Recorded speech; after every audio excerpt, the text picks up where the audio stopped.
Thank you, Bobby.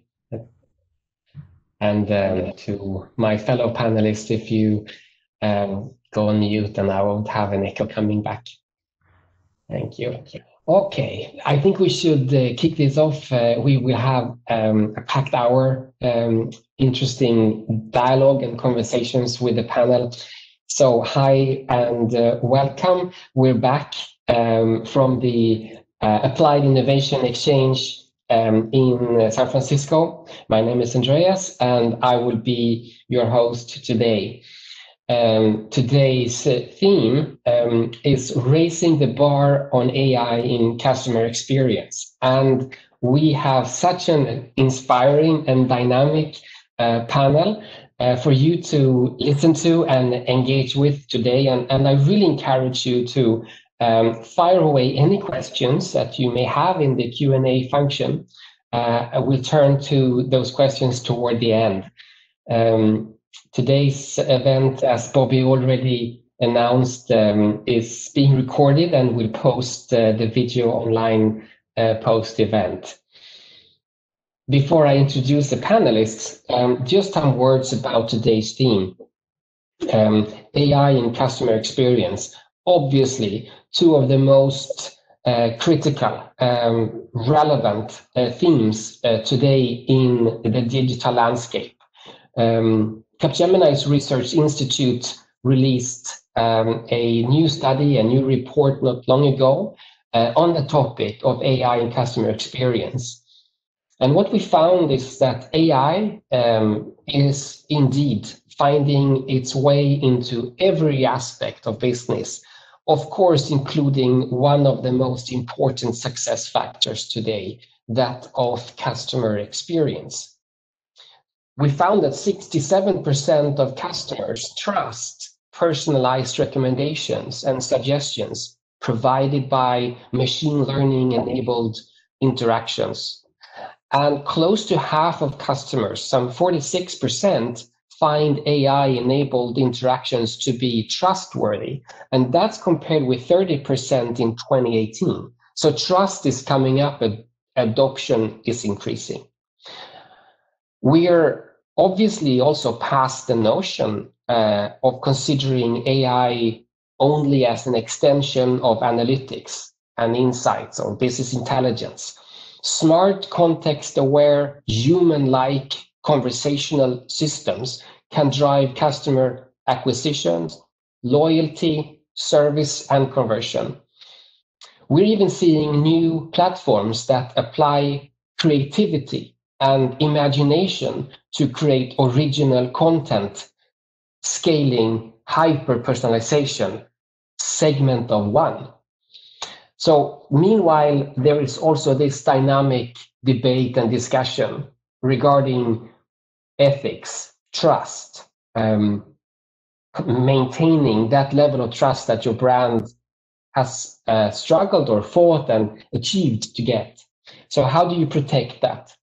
IEEE's ethically aligned design and the 23 principles from the Asilomar conference not long ago are examples of initiatives aiming at ensuring that AI stays on the good side of human values and ethics. So the landscape in this kind of premise setting intro is indeed vast of AI in customer experience. Let's start and exploring this with today's panel. Let me introduce first Alka.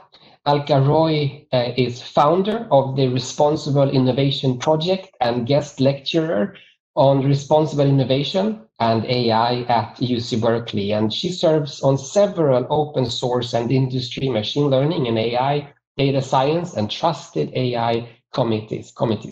Alka, welcome. Thank you. Happy to be here. Good to have you. Eric Chanyo. Eric is Chief Digital Officer at Michelin. Eric is indeed a seasoned innovator, many years in the industry, background at Apple, been in the technology business for many years. At Michelin, Eric is responsible for accelerating the worldwide Michelin digital transformation. Welcome, Eric. Sebastian Fuenzalida. Sebastian is head of artificial intelligence at Falabella, one of the biggest retail companies in Latin America, leading multiple agile teams working in AI and machine learning domains. Welcome, Sebastian. Hi, thanks for the invitation. Thank you. Wouter van Geluwe is a technical evangelist at Adobe, and Wouter is a senior advisor to executive management in the CXO boardroom. Lives on the boundary between business and IT. Welcome, Wouter. Thank you, Andreas. Thanks for having me. And finally, not least, Ron Toledo. Good to have you back, Ron. Executive Vice President and Global CTO of Capgemini Insights and Data. Ron is Certified Master Architect and member of the Capgemini Group, of course, Chief Technology and Innovation Council, driving AI. Ron is actually also the lead author of Capgemini's annual Technovision Trend series. Ron, welcome. Thanks, Andreas. Greetings from Amsterdam. Thank you. So, with that intro, panel, are you ready to go? We have such an interesting discussion ahead of us. So, Ron, why don't you kick this off? Why is artificial intelligence in customer experience so critical to understand and master today? It is very critical indeed, and you know these two publications that you mentioned, right? We have the Art of Customer-Centric AI by the Capgemini Research Institute, released a few months ago, and just a few days ago we also released Smart Money, which is an instantiation of the use of AI in financial services for the customer experience. All is very relevant and up to date right now. You know, it doesn't take a genius to see that we're all getting more online, whether we like it or not these days, right? Because it's driven by the COVID and the pandemic, obviously even more. It's a great accelerator. And you know what we typically find if we're online, we like to be treated and recognized as a human. So despite the fact that it's called hard silicon, we still want to be recognized as a human being. And for that, even more, let's say, visible part of the AI equation. You know, so image recognition, voice recognition, natural language generation, you know, conversational systems in general, all are very interesting. By the way, dear fellow panelists, if you're not on mute, you may want to go on mute. That would be, you know, we like the calmness and the silence around us. So please go. Thank you so much. So despite the fact that it's so promising in terms of we can bring the human factor and you know be warm and emphatic online, despite the fact that we're you know doomed to virtual channels, we find that in many cases it's not that satisfying to the customers actually involved. This recent research for financial services actually found that the customer satisfaction with this digital experience, AI-enabled experience, is actually lower than it was 2 years ago. Of course, our expectations are rising, and we spend more time online, so we sort of, you know, are more easily annoyed by it, but still it's a fact. And the interesting thing behind it is also in the fact, of course, that if you have a very fancy front end, a conversational front end, a compelling AI-driven front end, but actually it's not really. Actually, it's not only artificial; it's also superficial. So it only touches the you know the surface of what you are as a human being. It doesn't really have the understanding of your context. Then very quickly it becomes a demotivator, you know. And we all have these experiences with chatbots and voice assistants. We simply don't seem to be able to express our intentions of what we actually want to achieve, and the AI becomes actually a demotivator than anything else. Now, of course, the answer, my friend, is also in AI. So I do believe that there's another side of AI that is often less visible to people. So it's not the voice assistants, the conversational systems. It's actually, of course, in the analytics and the ability to see patterns and you know see interesting correlations in lots of different data points and be able to be much more contextualized, much more personalized, much more emphatic, and understanding the intentions of the consumer at the other side will be, I think, the key to create a more warm AI that actually shows empathy and understands your intentions. And I think that's a double thing, right? AI has this very clear and lively front end characteristics, but maybe we need other aspects of AI as well in order to make it a full, warm, end-to-end, human-oriented type of experience. And that's the phenomenal challenge that we're currently seeing with AI in customer experience. Yeah, I agree. And Eric, this actually maybe goes over to you. I think from what I understand at Michelin, AI has become a transformational lever, and you have begun a journey that seems to define AI for CX much deeper than the mere surface between Michelin and the customer. Can you tell us a little bit more about that? Sure, I can. So first of all, I hope that everybody is safe, and please stay safe. What you can see behind me. So I'm sure you know the Michelin Man, but then the second thing that probably I'm not sure you're aware of is that so Michelin, we are not a tire company. We are a mobility company. And why is it important? Because now we have 4 businesses inside Michelin. So one is tires, we still do tires. The second one is around services and solutions. And here, just to give you an idea, we're the number 4 or 5 telematic company in the world. So we do solutions around fleet management, we do solutions around connected tires, connected vehicles. So we have a big domain around the service and solution. The third one is around what we call experience.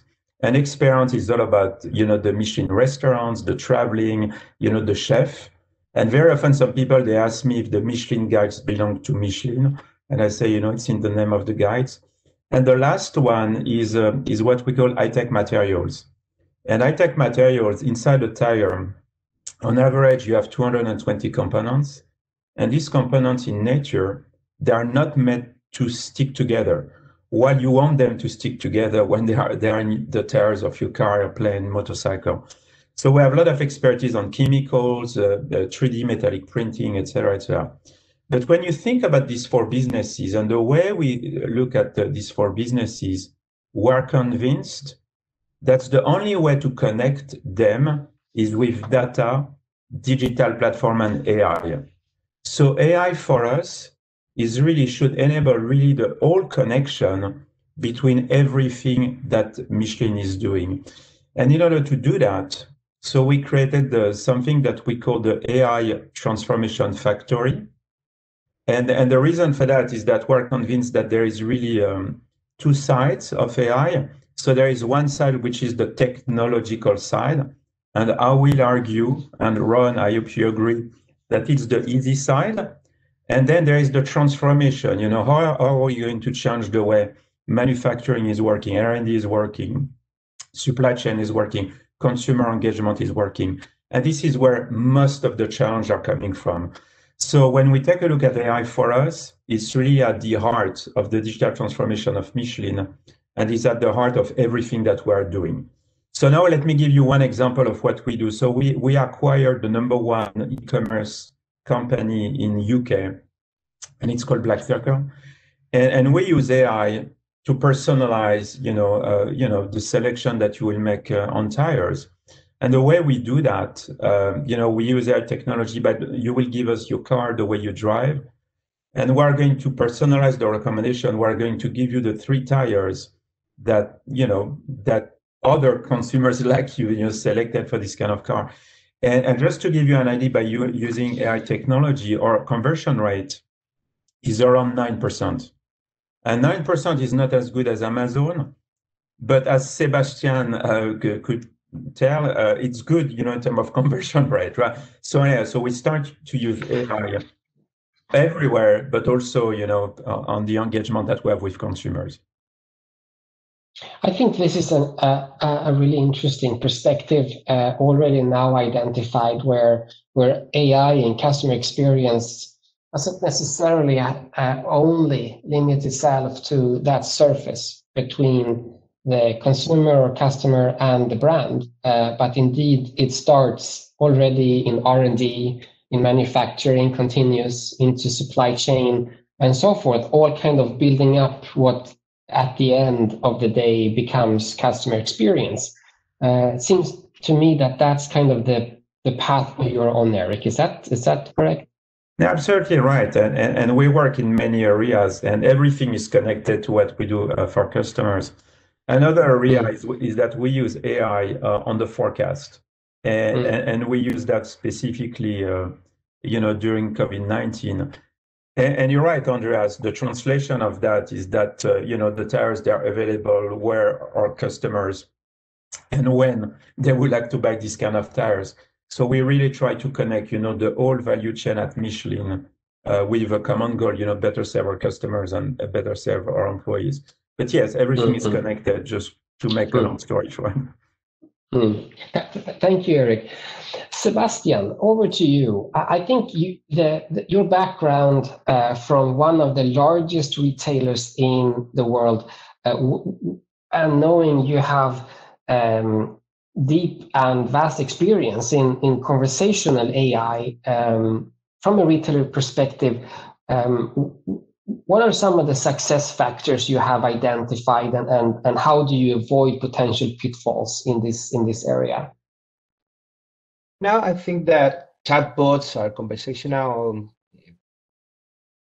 the technologies have lose or are losing the wow factor for clients. Right now, I think in the beginning, 2 years ago, 3 years ago, when the chatbots start to appear and the companies start to using them, clients, some of them react in a bad way and doesn't trust what is happening. And the others, they start thinking that maybe they can do whatever they are doing with the agent, with the chatbots. But at the same way, they were looking for more. And I think in the last 2 years, clients has been losing that opportunity. They are saying, okay, chatbots is almost the same as an agent, and even the agent is a little bit more, I don't know, it has a little bit more empathy when we're talking about problems, for example.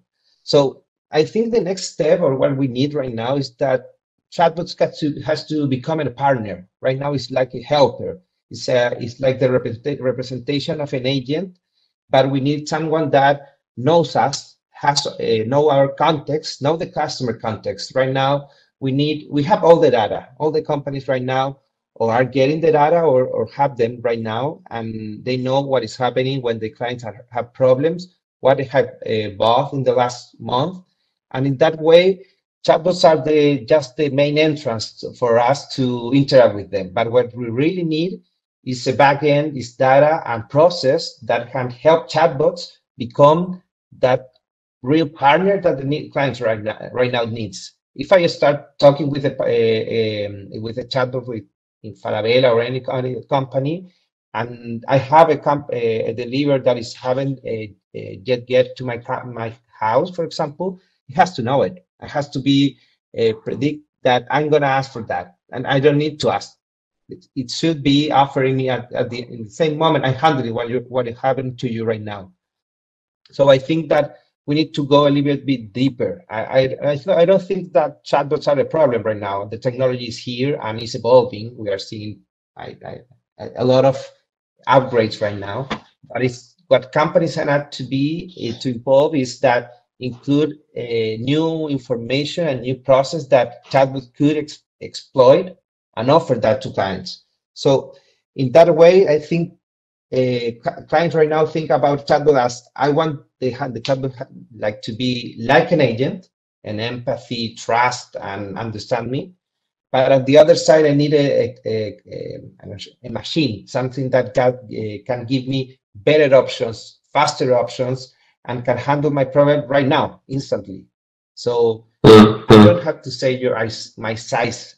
I need to, that. You know what right. have maybe not right now in COVID, and maybe have changed our sizes, but I read right now we have to do that next step, and for that maybe include AI in our vision, not just technology, not just a chatbot. It's something that has to be connected to our agents, connected to our website, connected to everything, and be part of the change. Maybe include new jobs or new kind of process that people has to do right now, that it's not just a new technology that is going to stay there until it is not handle the client needed, what they need. Yeah. So these are some really critical points you're raising, Sebastian. A couple of times in your remarks, you allude to a little bit of a disappointment phase that we've gone through with conversational agents or conversational AI. Maybe it's so that the bar is set really high when it comes to systems building on machine learning with the purpose of having a human-like conversation. We expect a lot of intelligence from solutions for that. I can't help but think of Danny Lang, who is VP and head of AI over at Unity. Also background at AWS and Uber when it comes to AI. And the way that he positioned in one of the presentations I heard AI and the kind of the embodiment of AI in solutions, he said that it should almost feel like there is a human hiding behind the system, meaning both the understanding of spoken language and the generation of speech, and then also the deep learning ability, cognitive ability.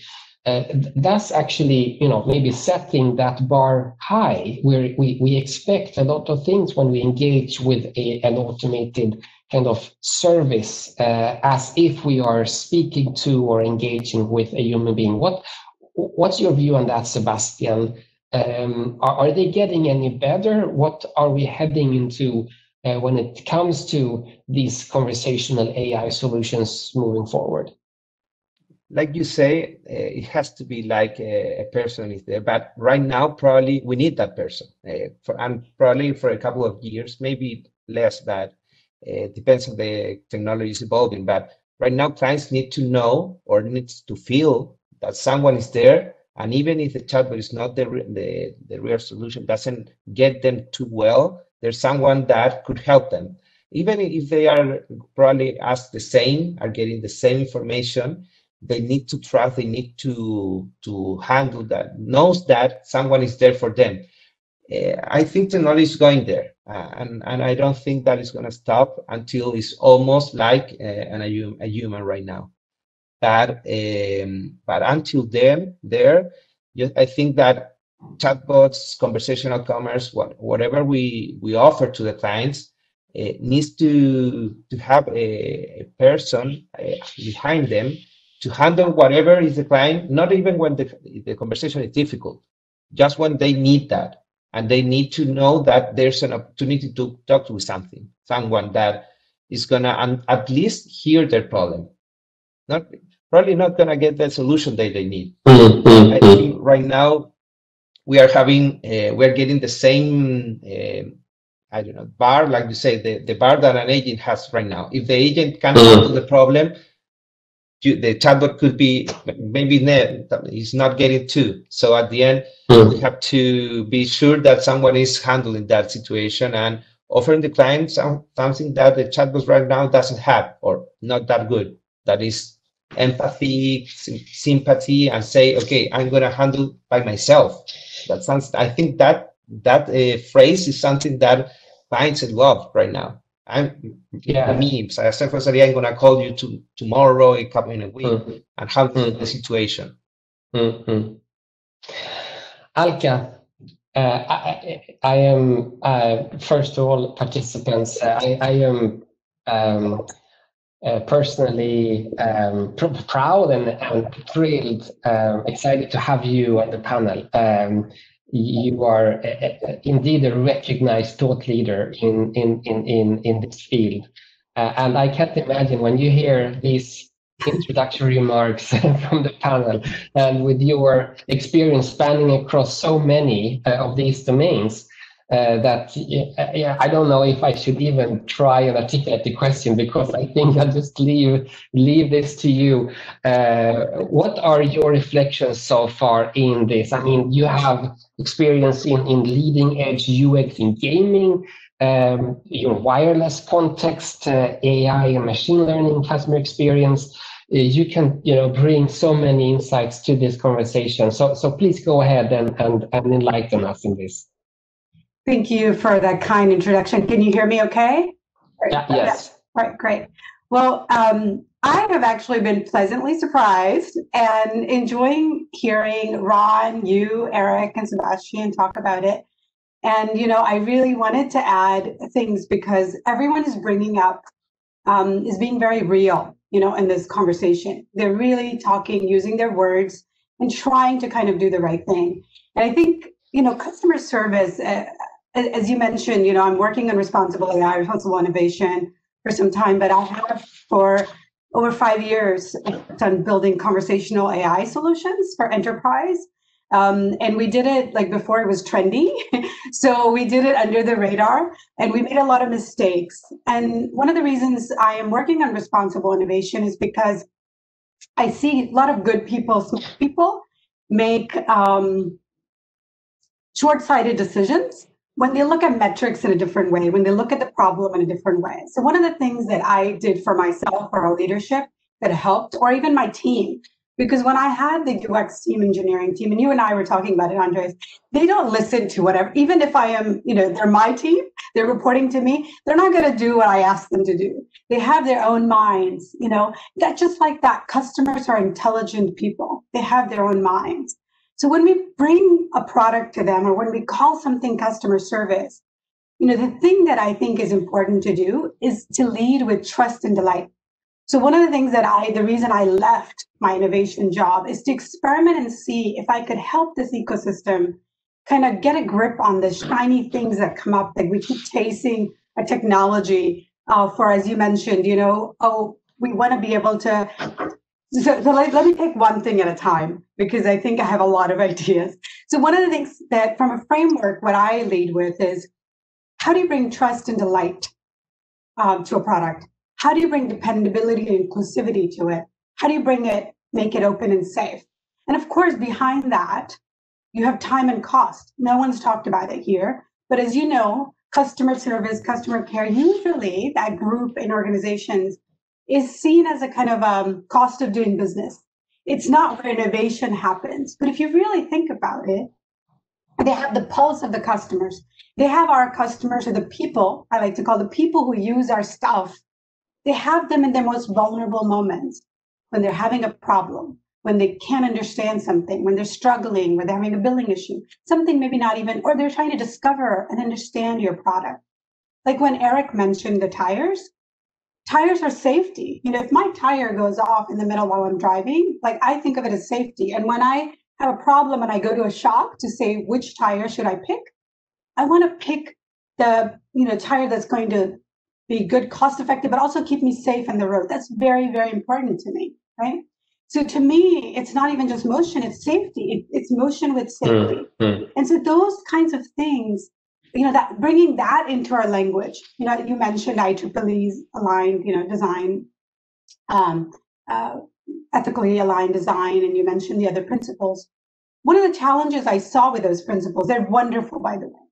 What's great about them is that they bring the language of responsibility, and they've tried to kind of made it more mainstream. So then in the panel today, we're talking about it. But people who work in customer service, Ron started with that. They know about empathy and people. What happens is they get measured on metrics like, how many agents do you have? How many agents can you transform into chatbots? And I think those metrics become problems. So I think it's the overall system. So if you look at the journey of customers and you say, am I being trustworthy and delightful? Am I being safe and open? Am I being dependable, inclusive? I found that this framework, while taking into account the 3 key stakeholders, and this is where Sebastian, you and I could have a lot of conversations, is that I think when we target, the 3 stakeholders that are in my framework are people, things, and the environment. When we target our things to appear as people, are we being trustworthy? Because things should never appear as people. You should always let things be things. If you wanted to interact with people in a very fluid, conversational way, you should still call it a thing that just happens to, that some people have taught it, or many people and systems have taught it to appear or converse in a human-like way, but it's still a thing. And the thing is that when we separate people and things as two separate, understand and are trustworthy about what is what, we actually design things better. And so what we say is, this is a chatbot, this can do blah, blah, blah. We don't design it to look like some character that may offend a certain demographic. There's so many things to, unpack here that I don't want to overwhelm and sort of take over the conversation. But I think that everything that we're talking about when we enter technology, because I'm an innovation, I love technology. I love coming into a place, but I love people too, right? And that's what a lot of people in customer service do. They want to take care of keeping them safe and trustworthy. And I always say, if we lead with trust, our group did a trust survey. I've looked at, trustworthy survey, and we compared results of what the trust gap is. So one of the things I would say is that when you want to lead with trust, you want to pick your vendors in a trustworthy way. Right now, people have about 30 to 40% trust gap between what the tech companies are saying they will do or what they think they're capable of doing, or companies in general, versus what they're doing. So when you pick a partner for your AI, you think about that.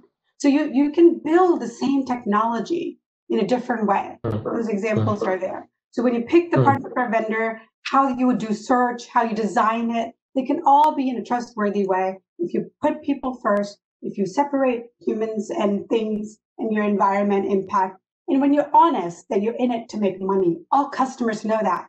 There's a competing interest, right? Between you providing a service and customers who are trying to get it for as free as possible, right? But there's that tension that you can use in a very sort of honest way. So I understand that, you understand that. So there's so many places, but I say, I would leave with a thought is that know your customers, but don't be in a hurry to hyper-personalize without understanding what it means to be creepy. So know your customers without being creepy is kind of like the only, like, if you heard nothing, if I spoke too much, I would say that's what I would give to people is know your customers and serve them without being creepy. Right. No, I think I really love the way that you reflect here, almost kind of drawing up these thoughts like in a framework. And I think, what I pick up, of course, is this leading through trust and delight. I think that's a really, really critical takeaway from what you're saying. And Wouter, that's good, I think, connect to your domain here, or your area, your perspective. I think the trust and delight, Adobe, obviously undisputed, I think, leader in customer experience, and Adobe's approach to AI in customer experience will undoubtedly affect businesses all over the world. What's your take? Because obviously the panel has now laid out a number of things that I think Adobe and with your expertise you can bring further light into. I know we can talk about metrics, we can talk about creativity, we can talk about platforms like the data science workspace or Sensei. There's so many different things that you could bring. What's your first initial remarks, Wouter? So I think it's very important for all brands to keep it real, and I think that's connected to what everybody has said. Keep it real. Try to make it real. Try to make the experience of the customer better, and don't make money the objective. Make the experience the objective. And yes, everybody wants to make money. Everybody wants to make more money. But in the end, it should be about the experience, which will automatically lead to the company doing better in the end. Secondly, many marketers today, when you talk about AI, they expect a blue or red magical button somewhere. They expect a user interface with a button to click, and then they click it, and then suddenly magic happens. And I think that's an issue which is keeping adoption of machine learning and AI from growing and increasing into companies. So brands should stop thinking about it as a magical thing, but understand what it really means, and then look at what to do to make it a reality. And that's where the 3 pillars of what I'm doing on a daily basis are quite important. So yes, data is critical. And then to Sebastian's point, every brand today has loads of data. I don't think anybody can say today that they don't have data. But the second pillar is profile. So of course, you need to know your customers. You need to understand who your customer is, where they are in the journey, what their context is, and then apply that in a consistent way throughout the whole customer journey. And that's where many brands have an issue, because they don't have something like a single customer profile to understand. Instead, they have 10, 15, 20 customer profiles across a very shattered enterprise ecosystem. So that's the first point of attention, building out this one single customer profile, which is then used as the brain for communication and orchestration. That's the critical point of many brands in their adoption and their curve of AI adoption. But lastly, and that's where many brands completely forget about it, is the content element. Building segments of one using machine learning models to go as granular and as deep as possible isn't that difficult anymore today. And by the way, machine learning has been around for 30 or 40 years. We've always been able to build out, to use machine learning to build out segments of one. But if the content creation side doesn't follow along, it's impossible to personalize the experience truly. So think about this statement. Many brands today, when they want to show something to a customer, it takes them 2 to 3 weeks to build out the content elements of the experience. So imagine having 10 million customers, like I'm based in Belgium. We've got 10 million people living in this country. Building out an experience individually for each inhabitant of Belgium would involve 10 million times 3 weeks in terms of content creation. So that simply doesn't scale. And that's where AI and machine learning, and specifically Adobe, can help. So we've got this, well, you happen to speak to somebody who works for Adobe.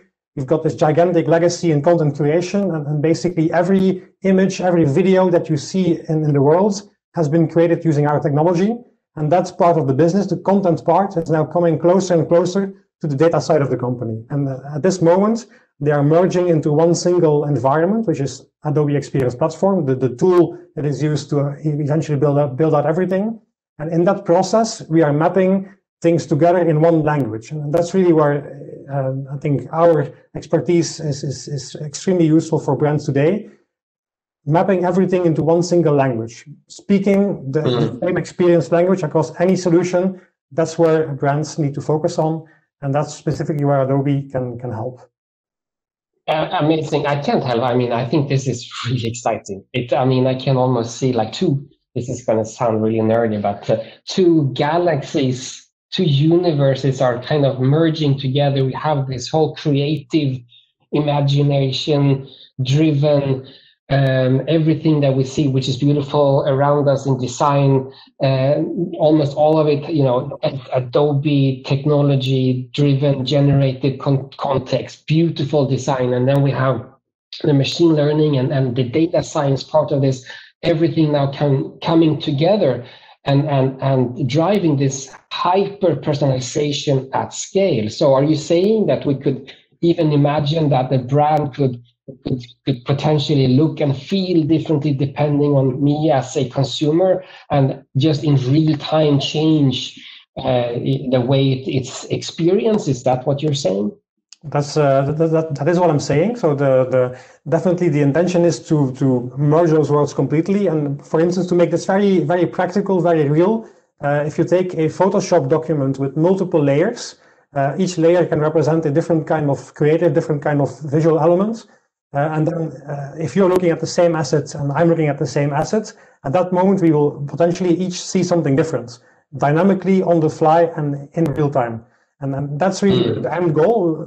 To be very clear, we're not there yet. This is a step-by-step process which takes lots of time and development to get there.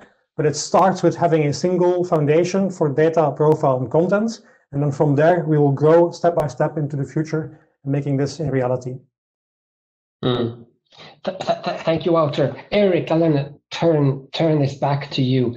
We kind of covered a lot of ground so far. What's your your reflection on this discussion at the moment. One of the things that I took away from listening to you before, managing risk, and the trust aspect, and how do we make sure that we're not jeopardizing brand in of course wanting to do the right things, but sometimes we may fail as we experiment transparently. What's your take on that, Eric? Yeah, my take on that. So I learned from Alka, so I will be interested by a framework to begin with. But for me, there's few things. So at Michelin, we're convinced that trust is not what you say, but what you do. And we're convinced that, and our CEO, global CEO, is convinced that trust is one of the single most important asset that the Michelin brand has. So trust is really at the heart, as Alka said. There's a lot of people who are trusting us every day for their safety. So you have to be a trustable company. So we apply the same principles to data and to AI. But then when we talk about that, there is three words to some extent that are coming to our mind. The first one is humility. And when we see that big tech companies, they start to use AI, and the result of what the AI is doing is not exactly what was their intent, but that's the reality. So we're very humble. So very humble, because guess what? We know that we're going to do as best as we can. But if big tech companies, if it's hard for them, it will be even harder for us. So we put a lot of, we're very humble of what we try to do. So that's the first thing. The second one is, the second word is transparency. We're as transparent as we can. And sometimes it happens that, we do something not because we want to have a negative, result, but, sometimes it happens. We're very transparent. And we have a lot of discussion internally, and we're more transparent than sometimes we need to, in regards to the laws in various countries where we operate. But that's okay. We prefer to be, more transparent, and then you see what I mean, having to. The last one for me is governance/education. So I think I like what Alkashi said. We spend a lot of time with the teams, explaining to them that data, everything is like if our customers, it's like a bank account, right? When you put your money on a bank account, you don't expect the bank to do any stupid stuff with your money, right? And it's your money, right? So we really, use this analogy a lot, which is for us, everything that we do with our customers, it's like, we're taking their data, and we treat them like a bank will treat their data. So anyway, so that's the word that are coming. But we pay a lot of attention on that, because as you know, trust is hard to get, but it's easy to lose, right? You could lose trust very quickly, and the younger generation, they are much more sensitive than we are. And I like what Alka said about not be too creepy. And there is a lot of creative people who think that if we knew everything, and if we could interact with our customers, showing them that we knew everything about them, that would be great. But there is a right balance, right? There is a right balance between delivering the right services to your customer, and there is a balance where you know so much that I think our customers could feel uncomfortable on the fact that we know them too much. So that will be my comments. Thank you. I think that those are really important reflections, especially I think regarding the humility and transparency aspect as we move forward in designing new, customer experience oriented initiatives and engaging with the market in new ways. Ron, I can't help by being reminded by what a common friend of ours, Michel Borrell, he said the acronym CTO no longer stands for Chief Technology Officer in this respect. But because of these kind of challenges and maybe some concerns in AI and machine learning and trust and all of that, CTO should maybe stand for chief therapist. So we need this therapist to listen and to, what's your take on all of this? Do we need a chief therapist officer? Well, to some people, technology is a therapy, I guess. So to have the newest gadgets. For the rest, I'm a technologist, so I would feel a little bit insecure about being seen as a therapist, to be quite honest. But I really like what Eric just said. If you take trust as a foundation in everything that you do, and you actually live and breathe that, and you build it into what you're doing, it starts, of course, with the Maslow pyramid all the way down. It's about security and privacy, and you don't want to violate any rules or regulations. But on top of that, you want to build a trustworthy, ethical type of experience. And you mentioned already, the 23 points. The European Union have their 7 guidelines for ethical AI. Actually, Capgemini has currently expressed our own, let's say, practical instantiation of that we're applying to new AI projects as well. So then you feel you're also doing the right thing. And it goes even a little bit further. It was already suggested a little bit, but if you also use it for positive purposes. I mean, so many of us nowadays in companies really understand the need of a corporate purpose. Or as the French would say, a raison d'être. And if you actually use AI demonstrably and wholeheartedly for these purposes, it becomes so much easier. Having said that, and this has been the case with any tool or technology, through human history, of course, if you use it for other purposes as well, malicious purposes, it will happen anyway. We sure know it. But by the way, some of these ethical guidelines will really help us. If we build it into our platforms that the bad guys and girls are using as well, you can actually prevent. You can actually prevent the malicious use of it. But I'm an optimistic person, Andreas. I like to think in terms of the great things we can do for it and with it, rather than oh my, we all need therapy from now on. To be quite honest. Yeah. I was actually one of the comments from one of the attendees. I'm monitoring the chat window as we go along, and the CTO quote might also be Chief Trust Officer. So we might find other keywords here for CTO. Would come such a great letter, new. Very useful. I know it's a good T, exactly. It's a tremendous word. Alka, go ahead. I can see you. Well, I really think that. I really like Eric's framing. We're probably going to have that conversation outside of here, Eric, because I think that, and I like what Ron is saying, when you're in that job, you want to remember what you're in the job for. So one of the things that happens sometimes in tech companies or companies is that, just this therapy officer, like, oh, I care about everybody or people, or AI for good only.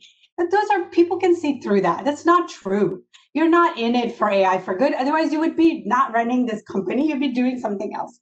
So I think that saying, oh, I also do that, I think honesty is kind of, framework for trust. So as Eric said, trust is what you do, but also it's how you do it.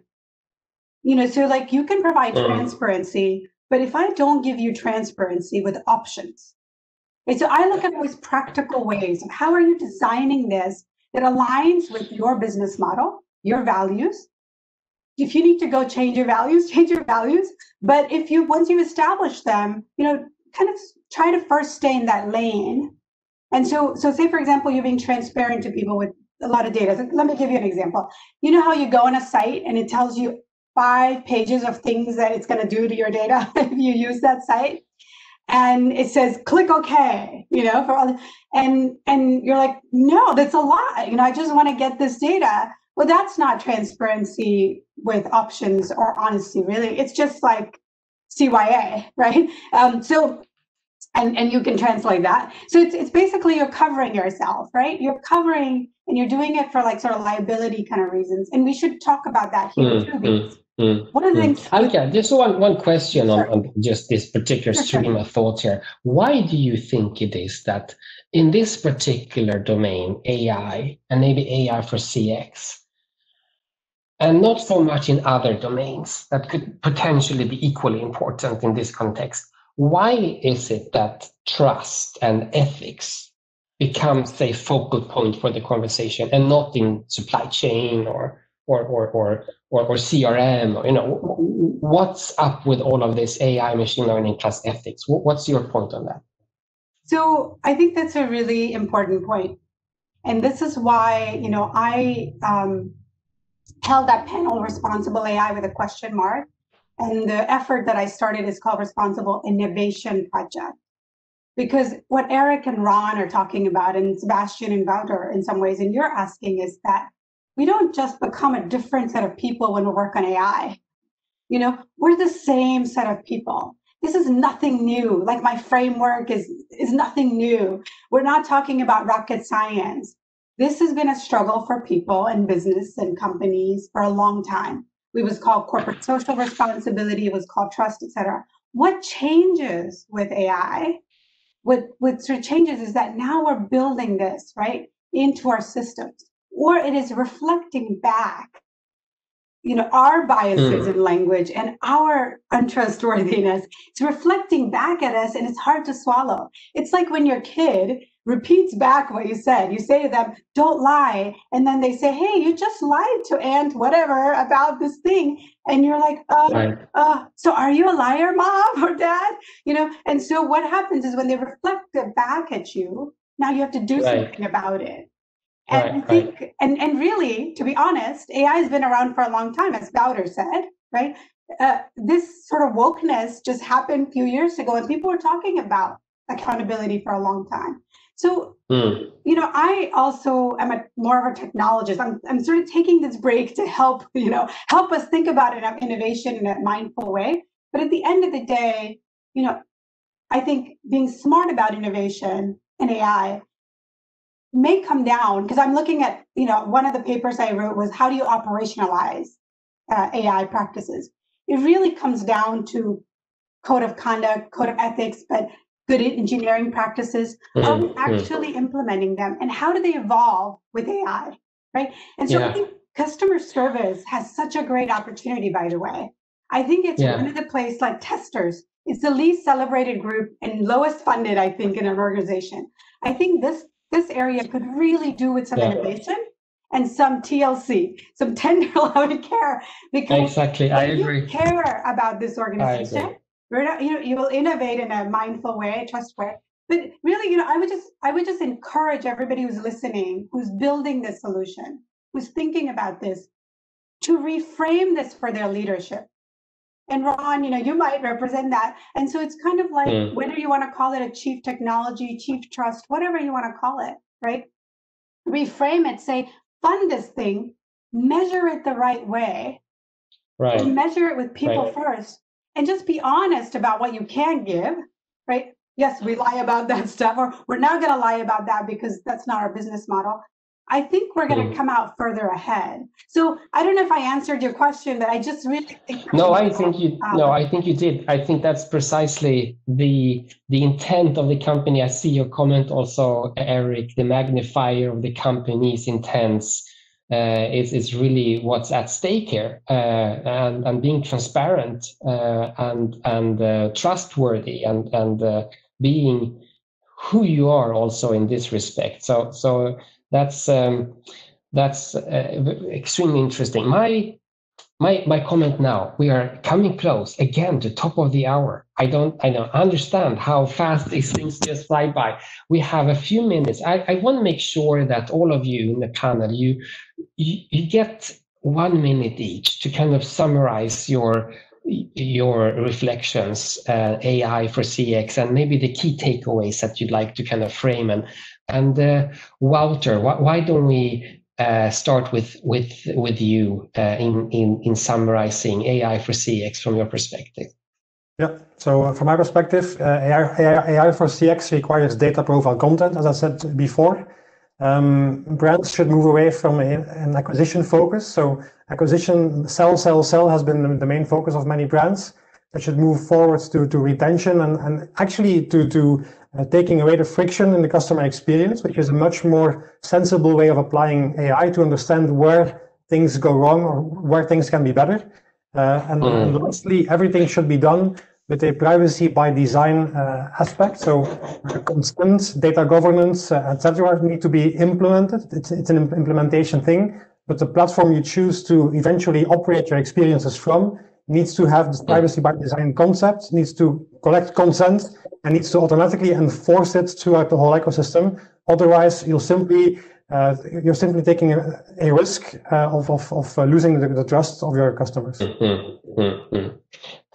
Thank you, Wouter. Sebastian, what's your summarizing comments? Maybe one actually question came in from the attendees from a Falabella perspective, business development using AI. What's your take on the next steps for your organization? Probably stealing something that Alka said, but I think that right now it's all about client. It's all about customer. We are people before AI innovators, AI experts, whatever we are right now. We are people, and whatever decision, whatever technology implementation that you are going to implement in your company, could be retail, could be another one, should be first focused with the question, what are we offering that is better, a high value to the client? What are they getting with this? It's not just replacing things. It's what they are gonna get from us that is they are not getting right now, or maybe how we implement something is increase the wow, and every time they come back to us, they remember that wow situation and say, okay, I'm gonna go with them again and improve our brand trust and whatever. So I think that's one of the main things that I think, and probably a recommendation could be the process. Think of agility, think about discovery, think about include the client from the beginning, and try fast, try whatever you think you could help you to understand the main goal or the objective at the end, and involve them from the beginning. Don't do that. Don't wait until the That's a good. Yeah. That's a very good recommendation, including the customer from the beginning. That's a really key takeaway, I think. Eric. So very, very simply, focus on the human side of AI. Focus on the human side for your customers, and human side of your employees, on your customer services, on everybody. Spend more time on the human. There's a lot of technologies everywhere, but really, I think that the real transformation will happen when you really spend time on the human side. And I leave time for the others to complete. Awesome, thank you.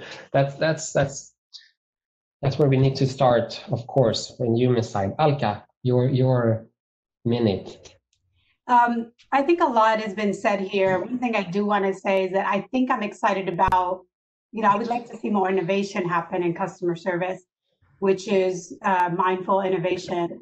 And I think the companies, as they're deciding who to partner with, look at alignment of your goals, but also think about, when we talk about inclusion, but think about inclusion of, does your team represent the customers you're trying to serve? And if they don't, who can you bring in to help you inform what their needs might be? Because when you start using a lot of data, you have to know your customers. If you're serving children, if you're serving a certain demographic, the way you treat data, the way you think about security, privacy, how you can personalize has to be different. So customer is not a sort of a homogeneous group. They're made of several other groups. So just like we use hyper-personalization for segmentation to sort of exploit them or use them, we should also think about how we can serve them, how we can use that same data to serve them, and do what you understand. If you don't understand a technology or how it works, like AR, VR, or gaming, those are fun things to use in customer service. But if you don't understand it, take it, I think about it from an innovation. Build a prototype, learn that thing, see what the impact would be before you implement, right? So don't use what you can, pick your partners. The last thing I would say to Eric and Ron's point, have someone outside of your group help you with accountability. No matter how well intentioned you are, when I did my report, survey result, I had 6 reviewers from outside look at it. You've got to have some accountability from an external group that will tell you the truth.